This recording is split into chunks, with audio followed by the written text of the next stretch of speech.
Hey, folks, Erick Stakelbeck here. Welcome to the Watchman Newscast live stream. A lot going on in the world's most volatile and strategic region, the Middle East, right now. Really, over the past 24 hours or so, wow, we've seen Israel and the United States go to work against that Iranian axis, the remnants of Iran's ring of fire.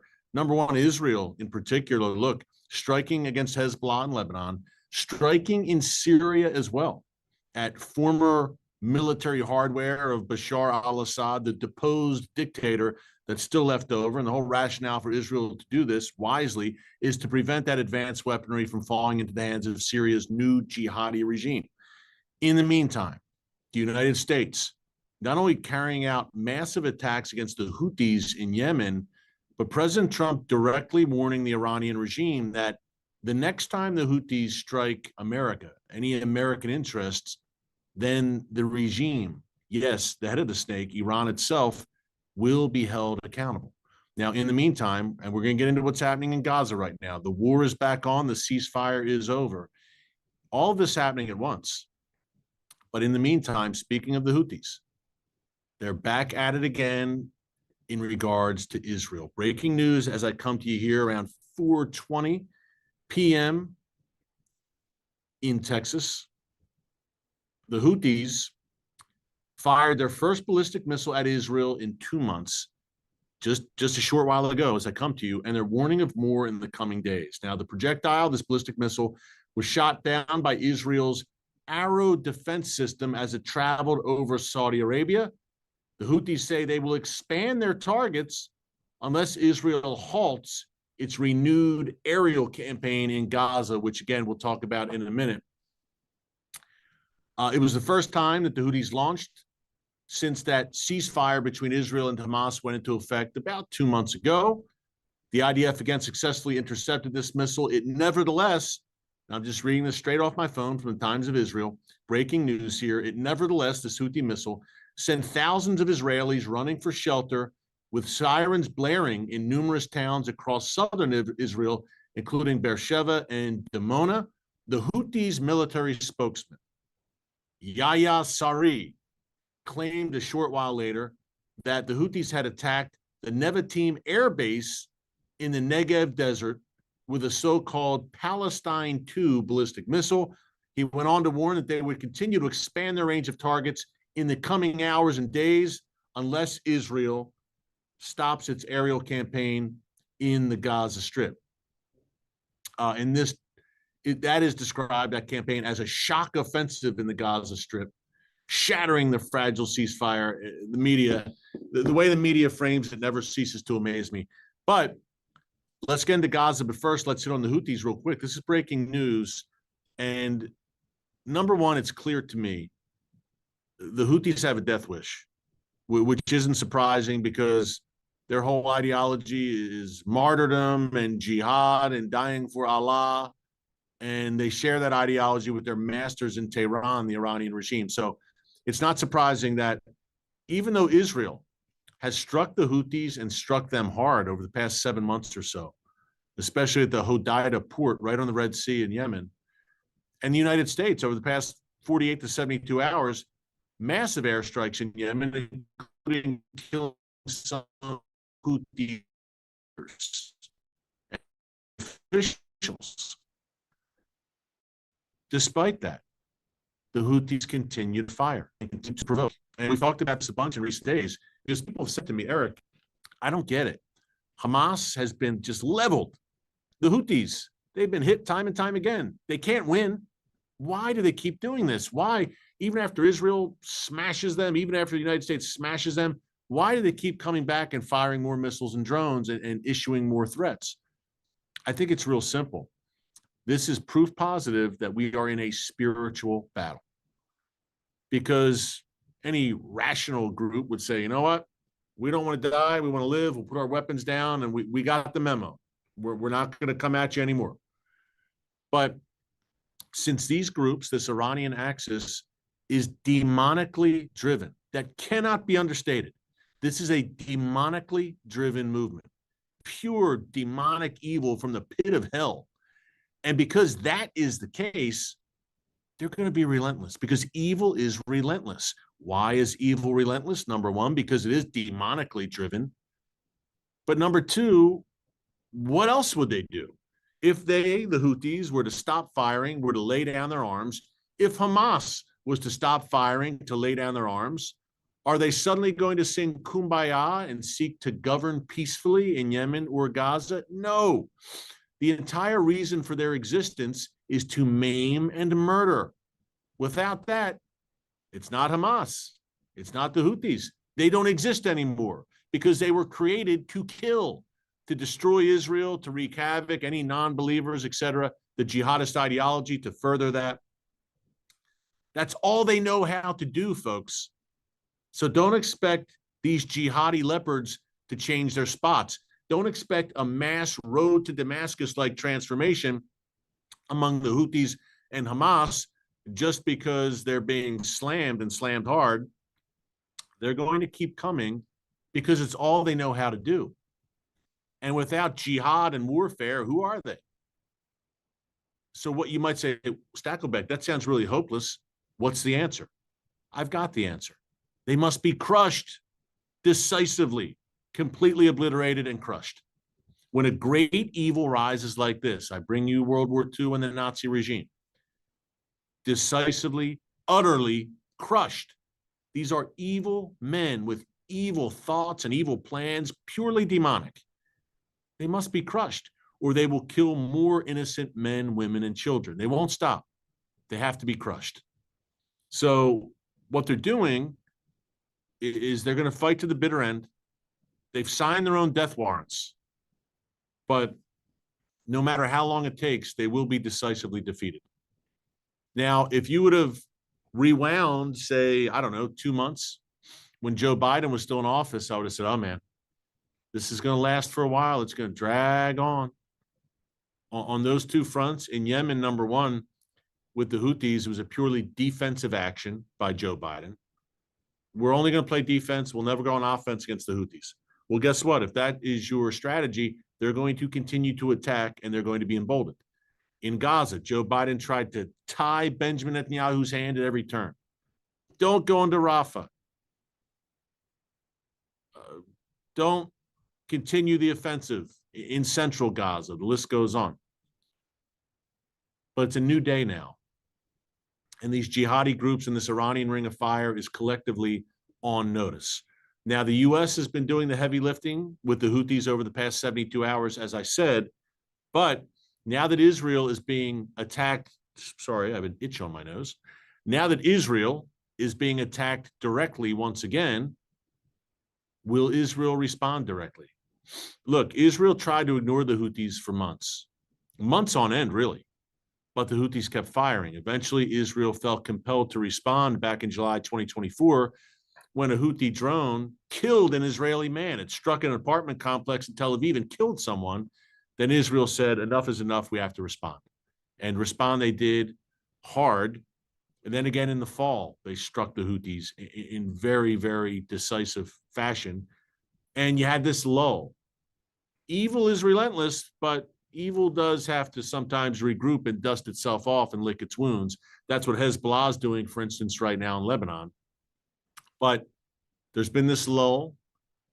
The Houthis may have replenished their arsenals, and now they're at it again. Look, the Houthis they've got missiles and drones, ballistic missiles and drones supplied by Iran. And that's why they're a player. They can't be taken lightly. If you take those missiles and drones away, it's a bunch of goat herders in the deserts of Yemen, to be quite frank. But if you supply them with missiles and drones, ballistic missiles that can reach Israel, drones and missiles that can reach U.S. and other global shipping in the Red Sea, you got a problem. To the point where 70% of global shipping now, it has to avoid the Red Sea and go around the long way around South Africa. And that's costly, it disrupts trade and all the rest. The Houthis, this one ragtag jihadi group, has managed to do all that. And if Donald Trump wasn't back in office, it would be continuing right now unabated with no resistance. It was a case of under Biden, and look, I know it's what's done is done. He's out of office, but this bears mentioning to give you an idea of the sea change we have right now. Biden would only strike if struck first. If the Houthis flew a drone into a U.S. vessel, then we might respond, but not respond in a decisive fashion in terms of targeting, say, Houthi leadership or Houthi headquarters, something that would really, really sting and potentially deter them, at least for a time. It was all limited half measures and defensive actions. Again, that day is done. But what about Gaza?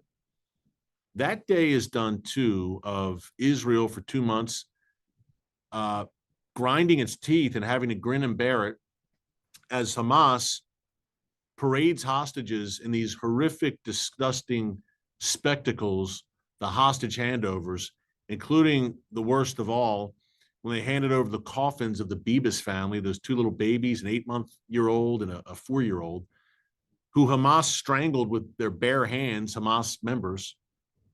They parade the coffin. I mean, just a sickening, like a pagan ritual from the days of Baal is the best way I can describe it. Israel had to grin and bear it and watch that so that they could get hostages back.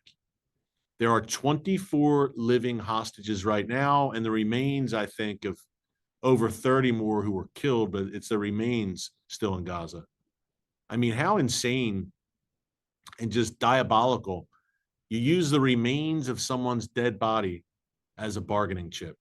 I mean, just sick, because Israel values life. They want to give people a proper burial and give their loved ones closure. It's just sick. When you're an entity like Hamas that has no morals, there's no moral compass at all. It's just evil, debauchery, mayhem, butchering, raping, pillaging, literally. Then you have an upper hand in a sense, because they don't care about their own people. They don't care how many Palestinians are killed. They willfully use Palestinian men, women, children, the elderly as human shields. They could care less how many civilians are killed. Israelis love life, and these people love death, the jihadis. And they say that freely and proudly. They admit it. I love the one cartoon that has circulated over the years where a Hamas terrorist Palestinian is holding a baby carriage in front of him. And then on the other side, the IDF soldier is standing in front of the baby carriage, guarding the baby carriage. That pretty much sums it up, doesn't it? But Israel now, overnight, in the past 24 hours, the gloves are off again. And the Trump administration fully supports it, as it should. And the media is calling it a shock attack.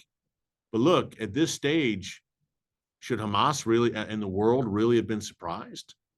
We've seen Israel pummel Hamas over the past 16 months and strike heavy blows to this terrorist, fascist death cult. And Israel warned them. And now they're feeling the sting. Israel's unleashing hell once again upon their heads. And look, there were reports in recent days that the IDF was very concerned about. And I think this was one major reason for this renewed Israeli offensive, that Hamas was regrouping and rearming and preparing another land invasion of Israel. They were going to try to pull off another October 7th style attack. Now, could they do that? After all the losses they've taken and Israel has created this buffer zone in Gaza, I'm not sure they could have pulled it off, but they were going to try. And after what happened on October 7th, Israel is in no mood to take any chances. Let's just say that. But those communities, folks, in the South, I believe the kids didn't go to school today because hostilities are renewed now, thanks to Hamas refusing to release more hostages, refusing to negotiate and agree to any of the very sane, needless to say, negotiating points that President Trump's Middle East envoy has brought forward and other mediators. Hamas doesn't want to play ball. They want to drag this out and rearm and regroup in the process. That's a strategy. But those communities in southern Israel along the Gaza border, profoundly impacted by this.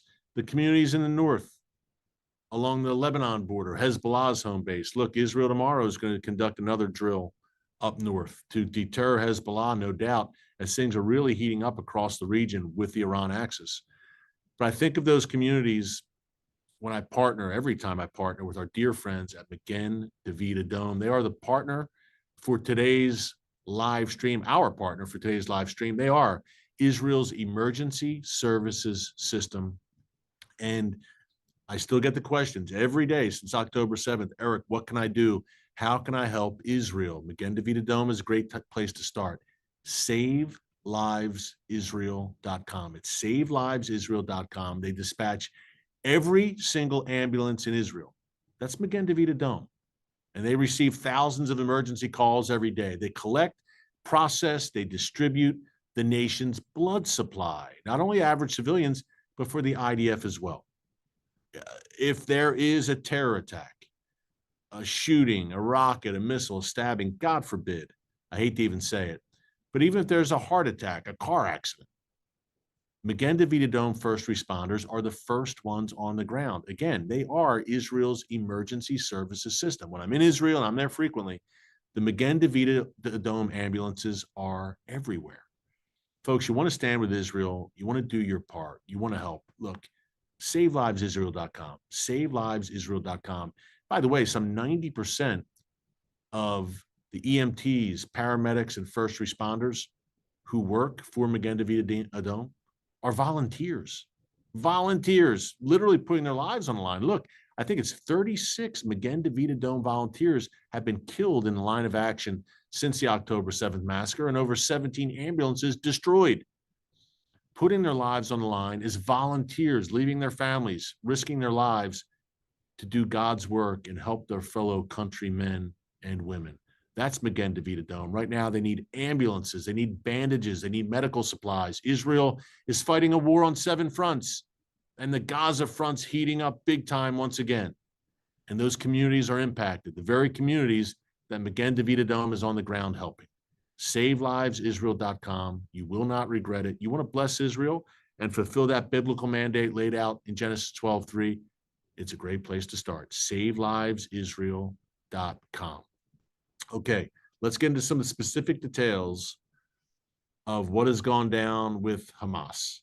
In the early hours of Tuesday, that is today, 1 second, let me pull that back up because I want to quote directly.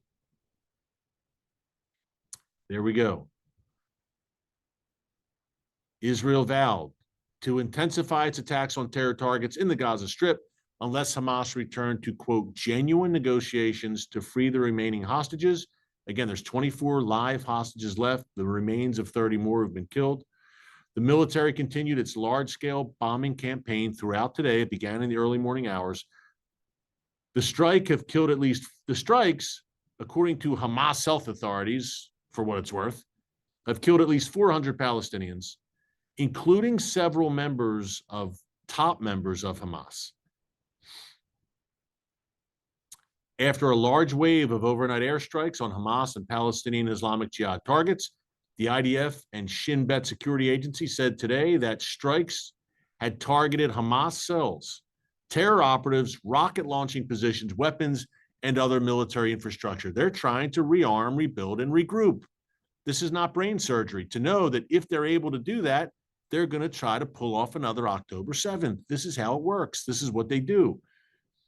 The weapons and infrastructure were to have been used by the terror groups in planned attacks on Israel. There you go. They're not going to stop unless they're decisively crushed. Wake up, world. The IDF also announced that it had eliminated the de facto prime minister of the Hamas-run Gaza Strip. That's a big takeout.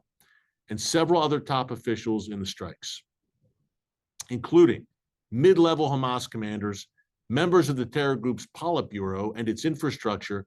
Islamic Jihad members and infrastructure were also targeted. Remember, sometimes we forget about Palestinian Islamic Jihad, but listen, they are another Iran. They're Iran created. I mean, Hamas was not created by Iran, but they've gone on to be an Iranian proxy. Islamic Jihad was created by Iran. That's an arm of the Iranian regime. That's similar to Hezbollah. Hamas, an arm of the regime with some independence, but still beholden to its masters in Tehran, funding army, etc. But Islamic Jihad is a fully owned subsidiary of Iran. Fighter jets drop bombs, helicopter strikes as well. 80 targets struck overnight, and it will not end, Israel says. Actually, Israel Katz, the defense minister, says the IDF's actions will intensify. Quote, the murderous Hamas needs to understand if they do not release all our hostages, our blows will intensify. So what's the end game here? As by the way, and Israel says, look, the rules of the game have changed. And if it does not immediately release all the hostages, this is Katz again, the IDF in the air, sea, and land will open the gates of hell until Hamas's complete elimination. And until all threats to the southern residents along the Gaza border in Israel are removed. This is it. Hamas is on the road to being decisively crushed. And the game has changed because of President Trump. If he wasn't in office, Joe Biden would be restraining Israel, gnashing his teeth, yelling at Israel, stop, stop, stop. Or in his words, with the blank stare, don't, as he was fond of saying, and everyone did, and they ignored his words. Maybe he would write don't in an auto pen. I don't know. But it's a new day because he's not there. And Trump has given Israel carte blanche. He's saying, do what you need to do, to the point where it seems that President Trump is actually more hawkish than the Israeli government right now, which is kind of crazy when it comes to Gaza. But look, in all fairness, obviously, the Israeli government has to consider they want to bring the hostages home. You have 24 live Israelis still there. They want to bring them home. So it's such a horrific, horrible position for Israel's leaders to be in, but this is what we have. But Trump is saying, do what you need to do, destroy Hamas, destroy them. And when you're done that, we will reshape and rebuild Gaza totally. Hamas will be completely evicted. Islamic Jihad will be completely evicted from the Strip. And the Palestinians quite possibly could be relocated. Now, he's talked to Somalia, some other places as well, some other countries. I think Sudan may be among them, about taking in Palestinians who live in Gaza. Because, folks, that's cursed ground. It's been cursed ground for thousands of years since the Philistines were there. And Philistia translates to Palestine. Surprise, surprise. We could do the history lesson. But the Roman Emperor Hadrian, in around the year 132, 135 AD, during the Bar Kokhba revolt, the last great Jewish revolt against the Roman Empire, he renamed Israel, Judea, he renamed it Philistia as an insult to Israel. The Philistines, of course, Israel's ancient enemies. Philistia translates to Palestine. That's where the name came from, a creation of the Roman Emperor Hadrian. We could go deep in the history. And some of the biggest lies in human history, the real truth about Israel and the Palestinians and where the Palestinians come from, maybe that's another conversation for another day as we focus on the breaking news here. But I think President Trump's Gaza plan, and I've said this throughout since he floated it a little over a month ago, has an excellent chance of succeeding. I would not dispel it, but first things first, Hamas must be destroyed and the hostages must come home. And we should be praying for that every single day and praying for some miraculous hostage rescues at this point. But it's a new Middle East. The Iranian axis is suffering such blows, whether it's Hamas, whether it's the Houthis now, whether it's Hezbollah, whether it's Assad collapsing in Syria, whether it's the militias in Iraq, whether it's Iran itself, its air defenses destroyed, top officials taken out. It would seem a wise time for Iran and its proxies to lay low and hold their fire. But as we discussed earlier in this live stream, it's probably not in the cards. And things are coming to a head. And Iran's nuclear facilities, this is the year of reckoning. We've said it again and again. By the end of the year, we will know. Will those facilities be destroyed? Will there be some kind of grand bargain that President Trump's able to cut with Iran? I think it's unlikely, not because of him. He's an incredible deal maker, obviously, but because they can't abandon their nuclear program like President Trump's asking them to do or threatening them to do. They've invested decades in this. And they're darned if they do, they're darned if they don't. Because if they abandon the program, then their adversaries and their own people, who are the main victims of this wicked regime, will smell blood and see weakness. But if they don't abandon it, the nuclear sites will be destroyed. And even in that case, their own people may see weakness and rise up. I would not want to be the Iranian regime. Ever. Certainly not now. They're in a very, very weak, terrible position. President Trump has all the leverage, and Israel does as well, and they're not afraid to use it. So I would say those nuclear facilities are on borrowed time. I would think by the end of this year that we'll know. This is coming to a head, folks. This was a tumultuous 24 hours in the Middle East, and it's only going to intensify. And the wild card here, remember, President Trump saying to Iran, we will now hold you directly responsible for any Houthi attacks against U.S. interests. It's one thing for them to attack Israel. That's Israel's fight. But if they attack U.S. vessels, et cetera, U.S. warships in the Red Sea, let's see what the end game is and the outcome for Iran. I don't think it'll be pleasant for them. We're in a new day. The prophetic chess pieces are moving on the board left and right. Keep it right here. Be sure to subscribe. We've got a lot going on. As you can see, the Middle East never sleeps, and what happens in the Middle East does not stay in the Middle East. Thanks so much for joining us today. I'm sure we will be back with you tomorrow. We're here most weekdays and sometimes on the weekends, depending on the news cycle, which, in case you haven't noticed, is very, very busy. Again, Middle East never sleeps. That's why we're here for you, breaking news, current events from an unapologetically biblical perspective in these prophetic times that we are living in right now. Until tomorrow, God bless you, and remember, never hold your peace.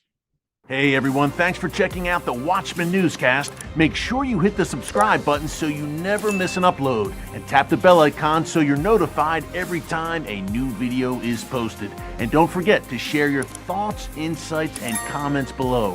Thanks for watching. We'll see you back here tomorrow.